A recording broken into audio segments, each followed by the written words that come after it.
முதா ம் ஞாயிற்றுக்கிழமை அன்னைக்கு படத்துக்கு 3 டிக்கெட் புக் பண்ணிட்டேன். காலையில 11:30 மணிக்கு படம். படம் முடிஞ்சதும் ஹோட்டல்ல போயிட்டு நல்லா சாப்பிட்டுட்டு சாயந்தரம் வரைக்கும் எந்தெந்த கடைக்கெல்லாம் போகணுமோ அங்கெல்லாம் போய் ஷாப்பிங் பண்ணிட்டு நைட்டு ரிட்டர்ன் வரும்போது ஹோட்டல்லே சாப்பிட்டு வந்துட வேண்டியதான். அப்படியா? நிஜமா தான் சொல்றியா? ஆமா, அப்ப காலையில மட்டும் வீட்ல சமைக்கணுமா? காலையில சாப்பாடு தானே, அதெல்லாம் ஒன்றும் வீட்டில் செய்ய வேணாம். காலையில சீக்கிரமே கிளம்பிட்டின்னு வைய, வெளியே போயிட்டு ஹோட்டல்ல சாப்பிட்டு அப்படியே படத்துக்கு போயிட வேண்டியதான். நிஜமாவா? ஆமா, ஆமா. இதுக்கெல்லாம் நிறைய காசு செலவாமேங்க. என்ன பண்ணுவ? காசு பணமா முக்கியம்? ஒரு நாளாச்சும் நிம்மதியா சந்தோஷமா இருக்கணும்ல, அதானே முக்கியம்.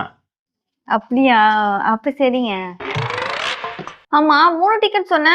யார் யாருக்கு? உனக்கு, உங்க அம்மாவுக்கு, உங்க அப்பாவுக்கு.